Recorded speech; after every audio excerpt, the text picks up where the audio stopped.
Let's get right to the name calling. Some people call your music punk rock, others call it new wave. What do you call it? I don't call it either of those. We don't usually try to label ourselves. The only thing we've ever called ourselves is rock and roll or pop or modern music. But none of those terms really apply musically to anybody. Deborah, your hit single, Call Me, is from the soundtrack LP of the movie American Gigolo. It's in the top 10 right now. And how were you specifically involved in that? American Gigolo, Giorgio Moroder wrote the music, and I wrote the lyrics. And they were specifically written for the movie, and they are about the story, they're about the plot. And the Blondie group performed the song.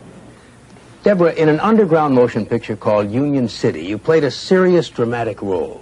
Is movie acting what you want?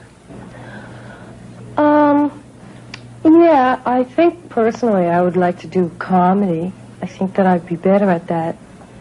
I think that you have to have a lot of training, you know, and I know that as a singer and as a musician, it's taken a few years to really become as good as I like to be at it. And I don't, you know, I certainly would like to do it, and I think that a certain amount, I have a certain amount of natural ability, but I think that practice, you know, is very important. And like a lot of times kids ask me about getting a rock group together or becoming singers, and I always tell them that you really have to be good, you know, you have to practice a lot, and that's when you really get good.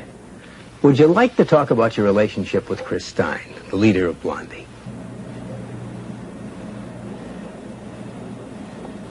No.